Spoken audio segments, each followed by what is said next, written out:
There's a version of you that existed 100,000 years ago, and their heart could go from calm to a full sprint in under a second, for no reason at all. Not because something was wrong with them, because something was about to be very right.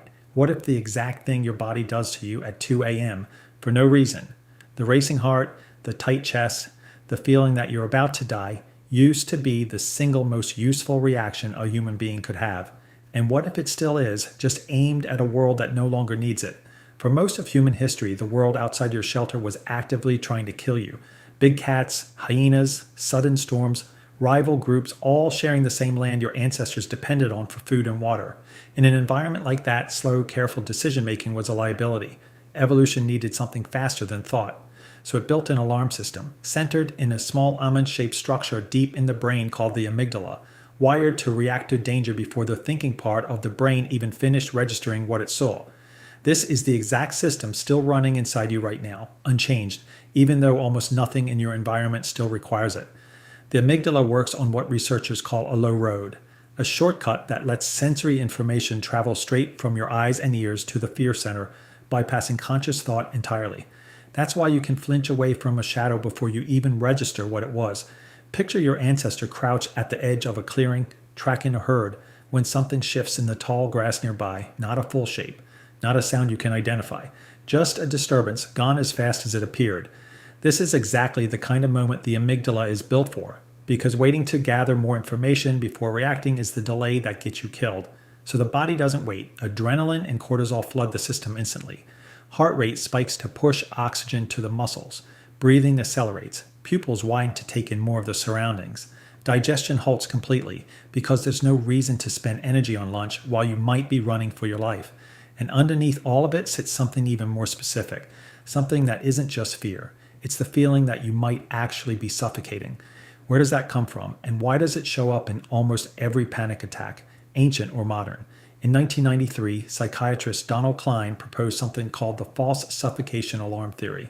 He argued that buried in the human brain is a dedicated monitor constantly checking your body's air supply and carbon dioxide levels, built to catch you the moment your air is actually running out. If that monitor misfires, even slightly, even when there's plenty of air, it triggers an overwhelming involuntary urge to gasp, along with the intense sense of doom that defines a panic attack. Klein's theory helps explain why panic attacks feel so specifically like suffocating or dying, rather than just generalized fear.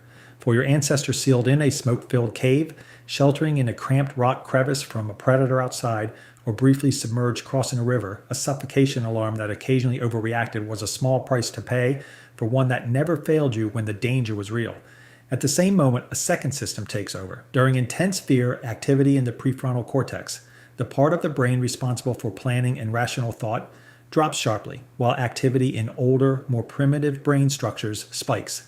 That's why a person mid-panic often can't think clearly or make a simple decision.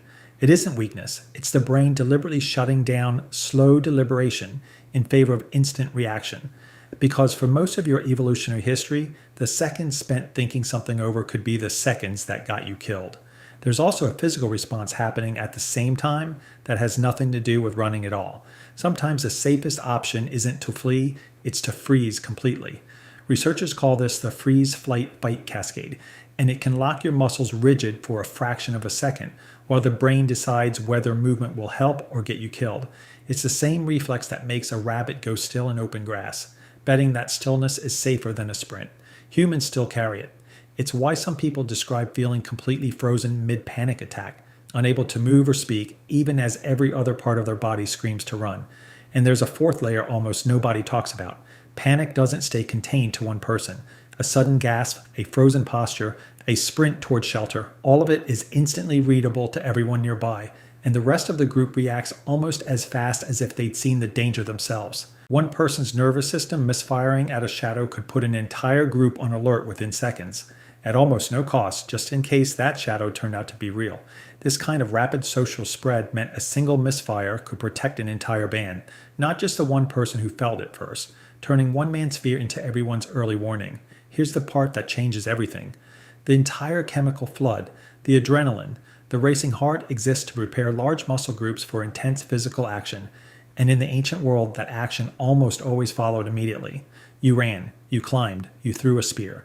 The body used the surge exactly as it was designed to be used, and once that response was finished, the stress hormones cleared out and the body returned to baseline within minutes.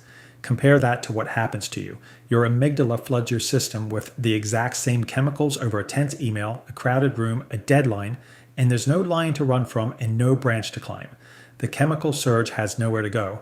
It just circulates, waiting for a physical outlet that never arrives.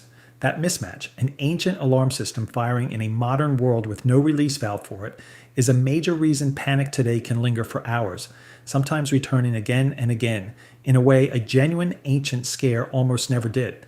Your ancestors' panic lasted minutes and ended in motion. Yours can sit in your body for an entire afternoon with nowhere to go, quietly wearing down your patience, your focus, and your mood without you ever realizing why. This changes how you should think about panic entirely. Evolutionary psychiatrist Randolph Nesse calls it the smoke detector principle.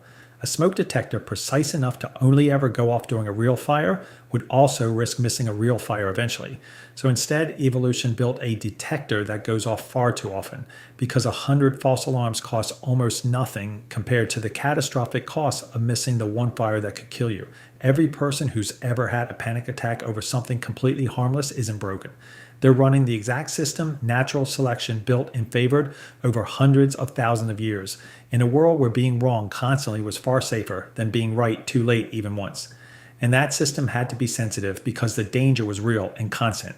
For most of human evolutionary history, humans weren't always the dominant predator.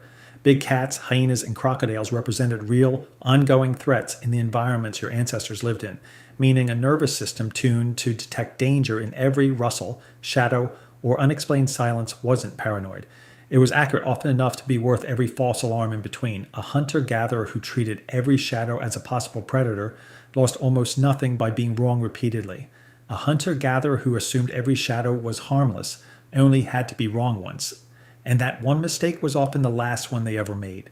This is likely part of why anxiety and heightened alertness show up so consistently across every human population studied, regardless of culture or environment, an inherited baseline, rather than a personal flaw. If this is something you deal with personally, panic attacks are extremely common, and the mechanisms behind them are well understood and treatable. So talking to a doctor or therapist is always a reasonable next step. What's the strangest situation you've ever had your own fight or flight kick in for absolutely no reason? Some of these stories are wild, so drop yours below. And if you want more deep dives into why your body does what it does, subscribe so you don't miss the next one. Your body's alarm system is ancient, but it's not the only inherited reaction still running the show behind the scenes. There's another one built even deeper that decides who you trust in the first 3 seconds of meeting them, before you've said a single word to each other, and it's almost never wrong for the reason you'd expect.